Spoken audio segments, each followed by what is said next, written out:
দেবযানীর খাই খাই হেসেলে আপনাদের সকলকে স্বাগত জানাই। সবাইকে জানাই শুভ মকর সংক্রান্তি। আজ আমি আপনাদের জন্য নিয়ে চলে এসেছি পাটিসাপটার রেসিপি। এই পাটিসাপটা বানাতে আমার লাগছে 50 গ্রাম সুজি। সুজিটাকে আমি হালকা গরম জলে ভিজিয়ে রাখবো, খুব বেশিক্ষণ নয়, যতক্ষণ আমি আর বাকি উপকরণগুলোর তৈরি করব ততক্ষণ পর্যন্ত ভেজালেই হবে। সুজি খুব তাড়াতাড়ি ভিজে যায়। এটাকে আমি সাইড করে দিলাম। এবার আমি কি করব, এখানে নিয়েছি আমি 50 গ্রাম চালের গুঁড়ো। চালের গুঁড়োটা একটা বাটির মধ্যে আমি নিয়ে নিচ্ছি। এবার আমি এখানে নিয়ে নিয়েছি 100 গ্রাম ময়দা। এই ময়দা আমি একসঙ্গে চালের গুঁড়ির সঙ্গে মিশিয়ে দেব। এবারে আমি এতে দেব পাউডার মিল্ক, গুঁড়ো দুধ। এখানে আমি 3 টেবিল চামচ গুঁড়ো দুধ ব্যবহার করছি। এটা অপশনাল, আপনারা চাইলে দিতেও পারেন, নাও পারেন। এবারে আমি এখানে দেব 100 গ্রাম খেজুরের গুড়। আমি এটা গুড় দিয়েই ব্যাটারটা বানাচ্ছি।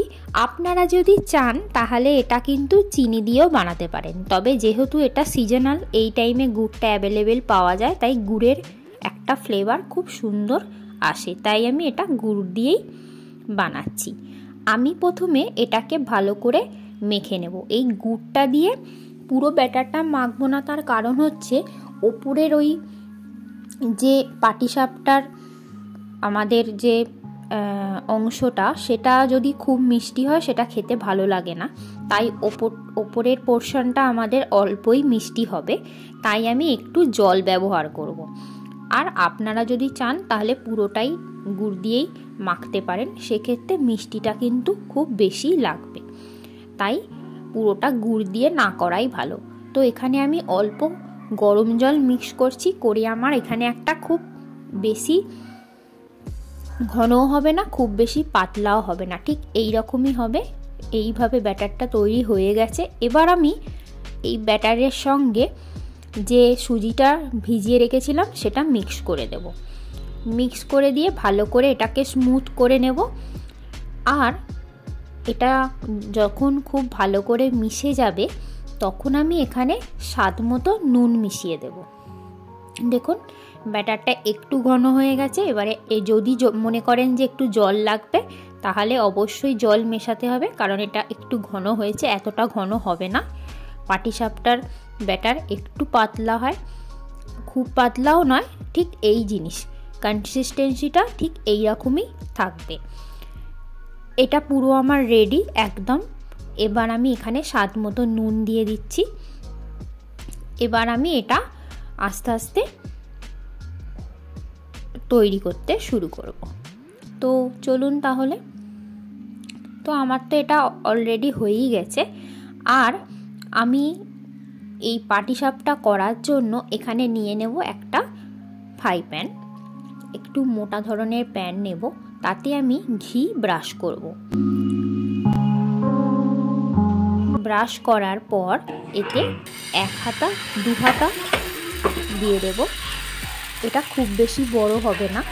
আর পাটিসাপটার মধ্যে যে পুরটা দেব সেটা আমি একদম দোকান থেকে কেনা রেডিমেড যে মিল্ক কেক হয় বা মাখা সন্দেশ, সেটাই আমি ব্যবহার করছি। আপনারা যদি চান তাহলে এর মধ্যে আপনারা নারকেলের পুর ব্যবহার করতে পারেন। এখানে একটা কথা বলে রাখি, ব্যাটারটা দেওয়ার সাথে সাথেই পুরটা কিন্তু দেবেন না। দেখুন ওপরের পোর্শনটা যখন শুকিয়ে আসবে, আপনারা ব্যাটারটা দেওয়ার পর বুঝতেই পারবেন যে ওপরের পোর্শনটা শুকিয়ে গেছে, মানে ড্রাই হয়ে গেছে। তারপরে আপনারা কি করবেন, পুরটা দেবেন আর আস্তে আস্তে এইরকম পাট করে করে একটা একটা করে করে নেবেন। আর খুব বেশি ঘি দেওয়ারও প্রয়োজন হয় না সব সময়, তাহলে কি হয় এটা ঘুরতে চায় না অনেক সময়, তাই খুব বেশি ব্রাশ করার দরকার নেই, একবার দিলেই হয়ে যায়। দেখুন এইভাবেই ঠিক জিনিসগুলোকে আস্তে আস্তে ধীরে ধীরে বানিয়ে নিতে হবে। পিঠে জিনিসটাই খুব ধৈর্যের জিনিস, এটাকে একটু ধৈর্য ধরেই বানাতে হয়, তাই আমি পুরো রেসিপিটা একদম স্কিপ না করে খুব ভালোভাবেই দেখিয়ে দিচ্ছি। দেখুন এই ওপরের পোর্শনটা কীরকম আস্তে আস্তে টেনে যাচ্ছে, ঠিক এইভাবেই যখন ওপরের পোর্শনটা শুকিয়ে যাবে তারপরেই আপনারা পুরটা এখানে দেবেন, না হলে কি হবে উপরের পোর্শনটা কাঁচা থেকে যাবে আর ভেতরটা খেতে ভালো লাগবে না। তো দেখুন শুকনো হয়ে যাওয়ার পরেই আমি পুরটা দিচ্ছি। পুরটা আপনারা যে যার মতো করে বানিয়ে নিতে পারেন, আর দোকান থেকে কিনে এরকম মিল্ক কেকও দিতে পারেন বা খোয়া ক্ষীরকেও বাড়িতে তৈরি করেও দিতে পারেন। তো যে যেরকম ইচ্ছা সেরকমভাবে পাটিসাপটা আপনারা তৈরি করেই নিতে পারেন। পাটিসাপটা আর নতুন কিছু ব্যাপার নয়, এটা তো আপনারা সবাই জানেন, তাও আমি কেমনভাবে বানাচ্ছি সেটাই শেয়ার করলাম আপনাদের সঙ্গে। রেসিপিটা অবশ্যই ভালো লাগলে শেয়ার করবেন আর তৈরি করে খাবেন। খেয়ে আমাকে অবশ্যই কমেন্ট করে জানাবেন যে কেমন লাগলো আপনাদের এই রেসিপিটা। আর এই শুধু মকর সংক্রান্তি কেন, আমরা সারা বছরই এগুলো বানাতে পারি, তাই না? আমাদের যদিও সময় খুব হাতে থাকে না, তাও আমরা কোনো দিনক্ষণ দেখেই যে এটা বানাবো তার কোনো ব্যাপার নেই। তবে হয়তো গুড়টা সবসময় অ্যাভেলেবেল কাছে থাকবে না, সেটা হয়তো এই সময়ই পাওয়া যাবে, তাতে কোনো ক্ষতি নেই, আপনারা চিনি দিয়েও করতে পারেন। ঠিক আছে, তো আপনারা রেসিপিটা বানান, খান আর অবশ্যই আমাকে জানান কেমন লাগলো আপনাদের এই রেসিপিটা। আর অবশ্যই যারা চ্যানেলে নতুন তারা চ্যানেলটিকে সাবস্ক্রাইব করুন, পাশে থাকা বেল আইকনটি প্রেস করে দিন, তাহলে কি হবে আমি যখনই চ্যানেলে নতুন কোনো ভিডিও আপলোড করব সবার আগে আপনার কাছে নোটিফিকেশানটি পৌঁছে যাবে। আর যারা প্রথম থেকে আমার চ্যানেলে আছেন তাদেরকে অসংখ্য ধন্যবাদ জানাই এত দিন ধরে আমার সাথে থাকার জন্য। আপনারা অবশ্যই আমার চ্যানেলের প্রত্যেকটি ভিডিও দেখুন আর জানান কেমন লাগলো আপনাদের এই রেসিপিগুলো।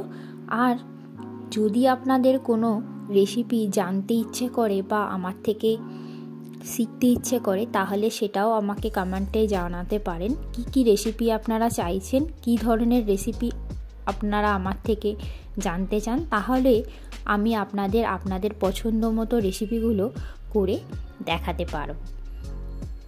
তাহলে চটপট বানিয়ে ফেলুন। আমার অলরেডি সব কটা প্রায় বানানো হয়েই গেল, এটা হচ্ছে শেষ বানানো একদম। আর এটা হয়ে গেলেই আমি একদম সার্ভ করে দেবো। দেখেই কি লোভ লাগছে, তাই তো? হ্যাঁ, একদমই তাই।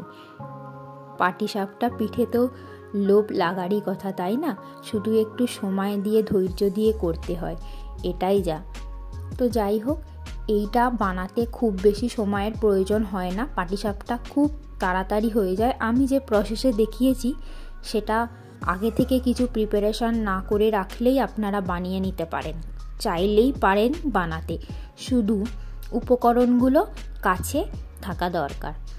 যদিও বাড়িতে সবারই সুজি, ময়দা, আটা থাকে, আর চালের গুঁড়োটা একটু কিনে নিতে হবে।